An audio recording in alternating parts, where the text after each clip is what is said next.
All right. Coby, this first one's from Mike McGraw with the Daily Herald. Mike, go ahead.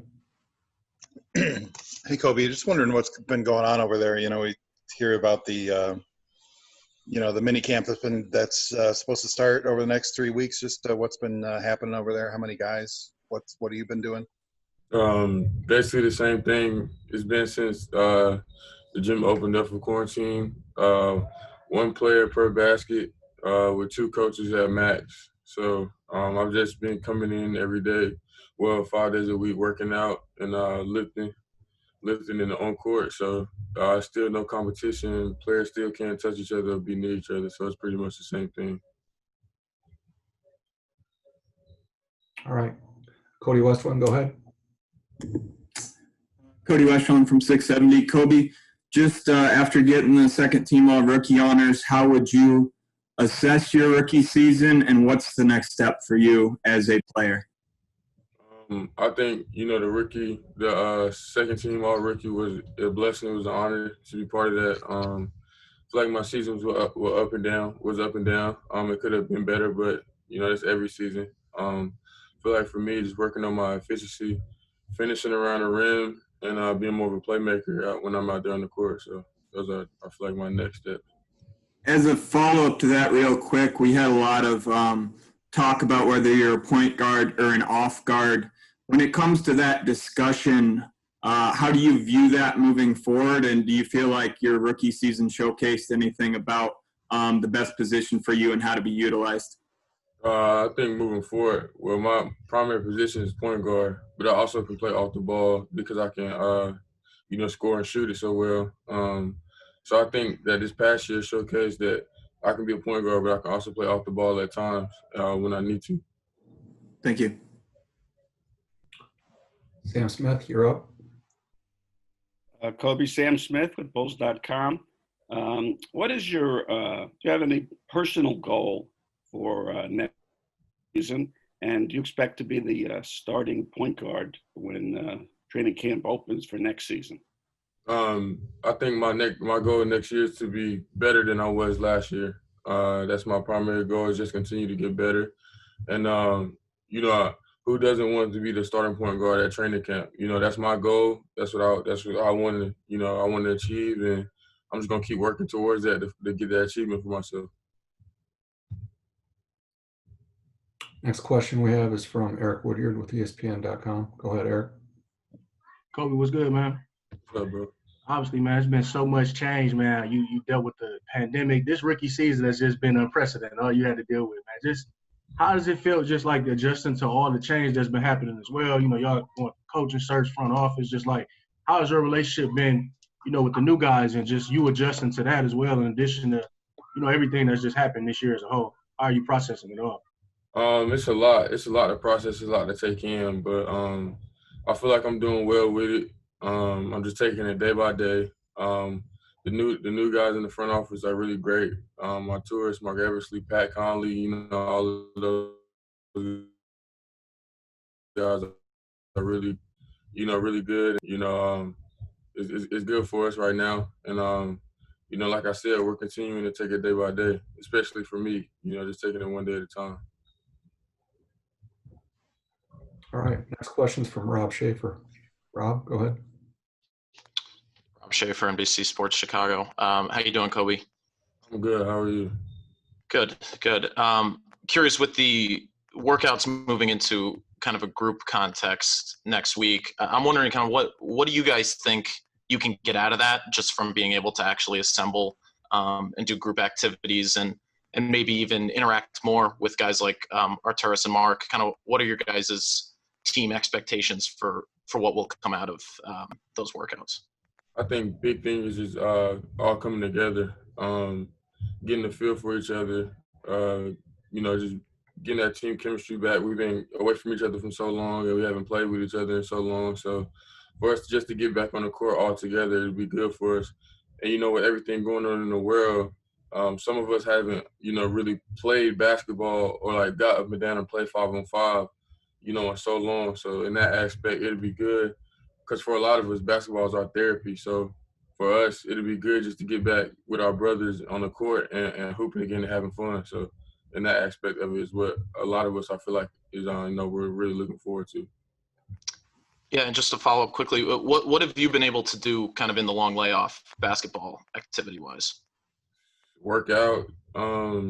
That's about it. I was able to hoop a little bit when I was home, but I've been back in Chicago for 2 or 3 months, and really all I can do is just, come, like I said, come to the gym, work out, kind of doing the same thing every day. One player per basket, get some stuff done in the weight room, and, other than that, that's all it's really been. Thank you. Jamal Collier's up next. Go ahead, Jamal. Kind of following up off that, Coby, what's up? What you don't know when your next game is going to be. What has that been like? First off, just like the restart and maybe playing, maybe not playing, and then just also having no idea about kind of when next season. What is that uncertainty, guys been like for you? I guess it's just like I always say, man, taking it day by day, taking it a day at a time. Don't try to look to the future. The future is the future. You can't control what happens. But just taking it a day at a time. I mean, it's the anticipation of not knowing when you're going to play. But I mean, yeah, like I said, you can't control COVID. You can't control none of that stuff. So just got to take it day by day.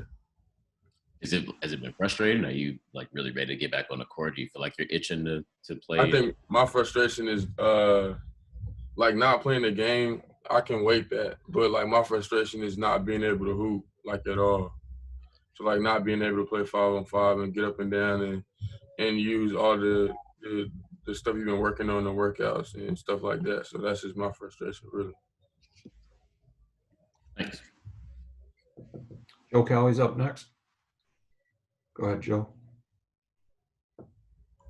Coby, what's up, buddy? What's going on? Hey, real quick, were you guys surprised that the new front office went ahead and made a move with the coach and got rid of Jim, or did you guys kind of see that coming once a new front office comes in, that there was probably going to be a change? And are you guys glad there's a change? Well, I can't speak on the behalf of the rest of the team, but I was kind of surprised. I really didn't see it coming. Like I said, Jim, give him all the credit. He was a great coach when he was here. We're excited to see change, but take nothing away from him. He this season he helped me out a lot, and I can't thank him enough for how he helped me. What was that? That last part was kind of blurred out. What was that? Oh, I said I can't thank him enough for how much he helped me out this season, especially on and off the court. Okay.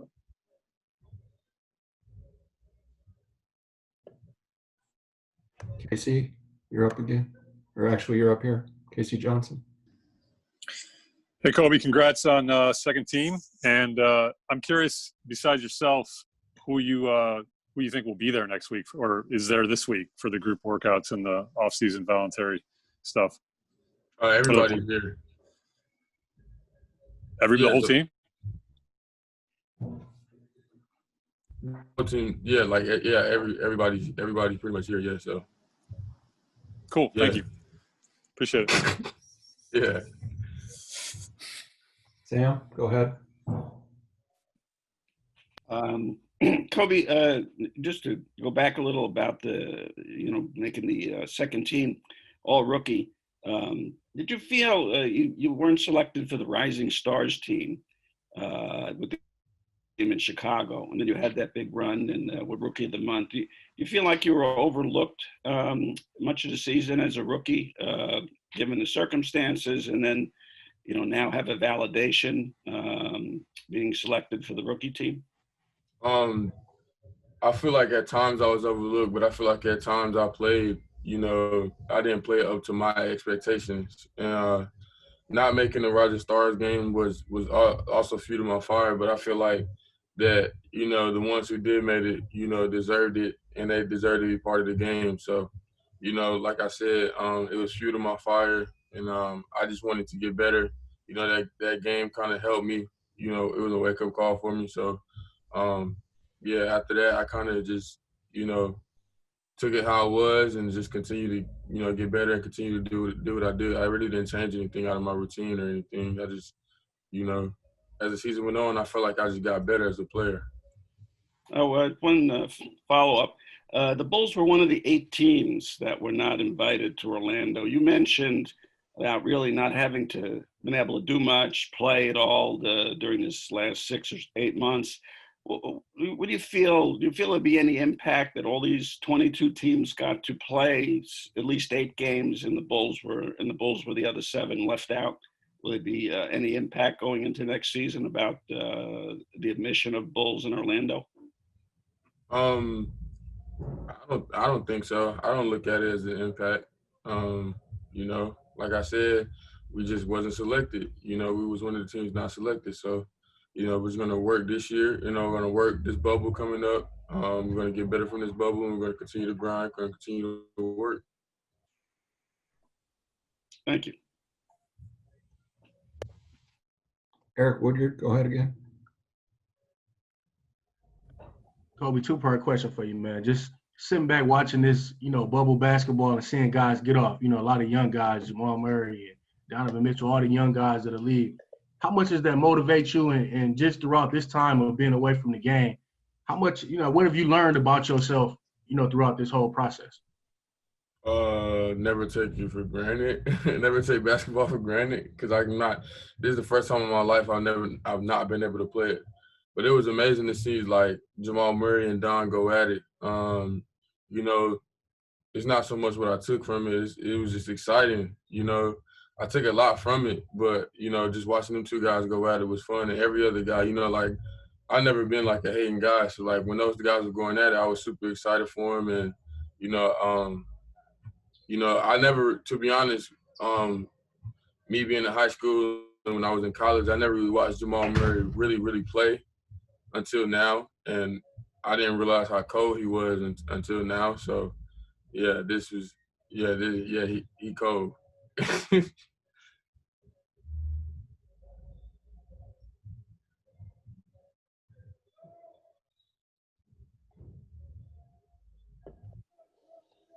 We've got Rob Schaefer again. Rob, you're up. Yeah, Coby, you've mentioned team chemistry once or twice, kind of been talking about what you guys hope to get out of the next couple weeks. I'm wondering kind of during the layoff and as you guys are all in different places, how hard that was to keep up communication between the team and kind of what you guys did to stay in touch and stay connected and keep that kind of strong even as you're not necessarily in the same place. For the most part, it wasn't that hard. With how technology is nowadays, it's really not that hard to keep in contact with someone. We had 4 or 5 Zoom calls over the time that we was separated, so that was good.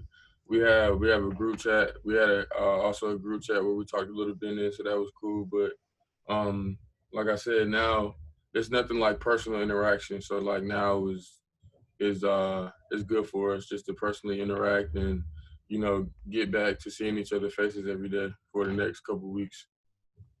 Gotcha. And then just quickly with Arturas and Mark, I know you mentioned that you've been in communication with them. What has that communication been like? Kind of what have the lines of dialogue been like between you guys? It's been all good. It's been all positive. So, so it's been all positive, all good vibes. So we're excited. We're all excited, just to start the season. And we were super excited for the bubble just to start playing so we can get up and down. Sorry, one more time, but did they relay to you any kind of expectations for you moving forward relative to kind of the goals that you have for yourself? Just continue to get better. And, just continue to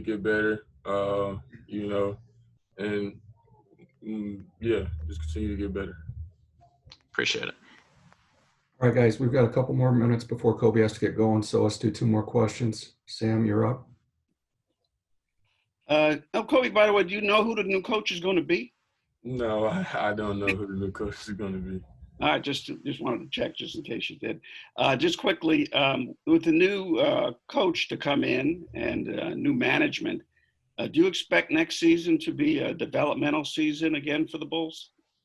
So I think we're just gonna take it game by game, and we're gonna focus on winning games. I don't think we're gonna focus on. We're not gonna put a label on the season that we're gonna do it like make the playoffs. I think we're just gonna try to win more games than we did last season and try to build. It's not. This isn't something that I feel like is gonna happen overnight. We all got to keep growing. We all got to keep grinding, and just try to win games. At the end of the day, that's all you really can do. All right. Our last question here comes from Larry Snyder with ABC7. Larry, go ahead. Yeah, Coby, you talked about how you admired Jim and the job he did.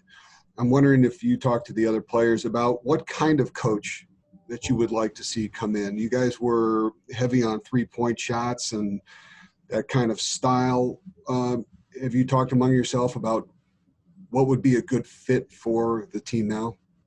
No, actually, we haven't. We haven't talked about the new coach because it's so spread out right now. They haven't really narrowed it down to the people that I think they narrow it down Friday or something like that.